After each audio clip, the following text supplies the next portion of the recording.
అదే అభిమానంతో మళ్ళీ బ్యాక్ వెళ్ళాను నేను. మీకు ఇప్పుడు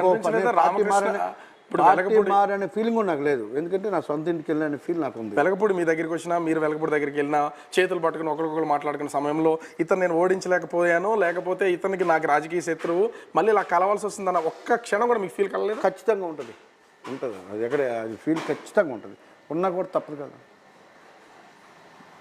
బాస్ నిర్ణయం ఫైనల్, ఆయన ఆదేశించాడు, పరిస్థితులు అలా వచ్చాయి, ఇక్కడ కలిసి జర్నీ చేయడం తప్పదు. ఇప్పుడు రానున్న రోజులకి సంబంధించి ఇది మీకు కొంచెం ఇబ్బందికరం అయి ఉండొచ్చు.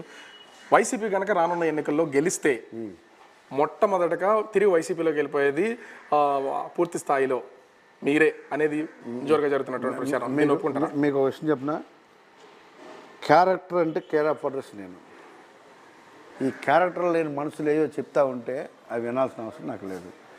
నేను వైసీపీలో ఉన్నప్పుడు ఎన్నో ఎన్నో ఎన్నో ఎన్నో ఆఫర్లు ఇచ్చారు నాకు టీడీపీలో, నేను పార్టీ మారలేదు. ఇప్పుడు కూడా చెప్తున్నా, ప్రాణం పోయినా ఇప్పుడు చెప్పారా, చిన్నది ఇవాళ వ్యతిరేకత చేయాల్సి వచ్చింది కాబట్టి వెంటనే 24 అవర్స్లో డెసిషన్ తీసుకుని పార్టీ మారిపోయా. అలాంటి సిచ్యువేషన్లు ఉంటాయి తప్ప. ఎందుకు ఇంత సడన్గా పార్టీ మారాల్సినటువంటి పొజిషన్ అంటే మీకు అంత కానిరాని విధంగా వైసీపీ ఎందుకు తయారు? ఆ పార్టీలో రోజు రోజుకి కార్యకర్తలకు కానీ నాయకులకు కానీ ఇలువ లేకుండా పోతూ ఉంది. ఒక పార్టీ మీటింగ్ అయితే కనీసం పార్టీ మీటింగ్ ఆహ్వానించే పరిస్థితి లేదు. ఎవరు నాయకులు వస్తున్నారు, అసలు ఎవరు పార్టీ జెండా పట్టుకున్నారు, ఎవరున్నారు అన్నటువంటి తత్వం లేకుండా ఆ పార్టీ రన్ అవుతూ ఉంది. ఇవాళ పార్టీ జెండా పట్టుకు మోసిన ప్రతి కార్యకర్త బాధపడుతూ ఉన్నారు, ఎందుకు ఇక్కడ ఉన్నామని. అలాంటి సిచ్యువేషన్స్ ఇవాళ ఆ పార్టీలో ఉన్నాయి. నాలాంటి వాళ్ళు చాలామంది నా మిత్రులు ఇవాళ, ఉదాహరణకి నేను పార్టీలో జాయిన్ చేయడానికి చాలా ప్రయత్నం చేశాను. ఇటు జనసేన నుంచి అవకాశాలు లేవు, వద్దని వేస్తామన్నారు, పెద్ద నాయకులు ఎవరు వద్దు, ఓటర్స్ జాయిన్ చేయమన్నారు. ఇటు టీడీపీకి ట్రై చేశారు, చాలామంది టీడీపీ దగ్గర కూడా పంపించారు, వాళ్ళు తీసుకోవట్లేదు. సో ఇక్కడ పెద్ద నాయకులు పదవులు ఆశించే వాళ్ళు కానీ పెద్ద పెద్ద నాయకులు మనకు అవసరం లేదు అని చెప్పేసి వాళ్ళు చెప్తూ ఉన్నారు.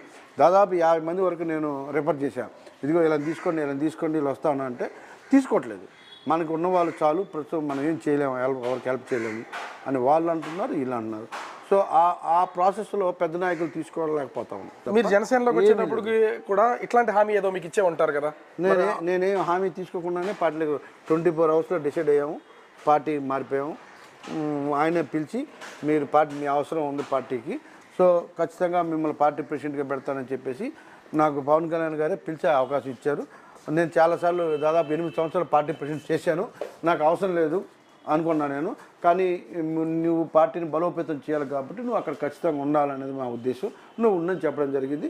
దానికోసం నేను ఇవాళ మళ్ళీ పార్టీ ప్రెసిడెంట్ తీసుకొని ఈ పార్టీని బలోపేతం చేయడంలో కీలక పాత్ర పోషిస్తానని చెప్పడం జరిగింది. అదేవిధంగా రోజుకి ఓటర్స్ని కంటిన్యూగా నేను జాయిన్ చేసుకుంటూ పోతూ ఉన్నా. రానున్న రోజుల్లో కూడా నేను 100% ఇంకా ఈ పార్టీని నెంబర్ 1 పొజిషన్ ఈ 98 వార్డుల్లో ఖచ్చితంగా చేస్తా. నాయకులు తీసుకుంటే ఎవరికి ఎప్పుడు నాయకులు మీరు వచ్చేటప్పుడు కూడా అన్నారు, ఛాలెంజ్ చేశారు, నేను ఇవాళ పిలిపిస్తే దాదాపుగా 20 మంది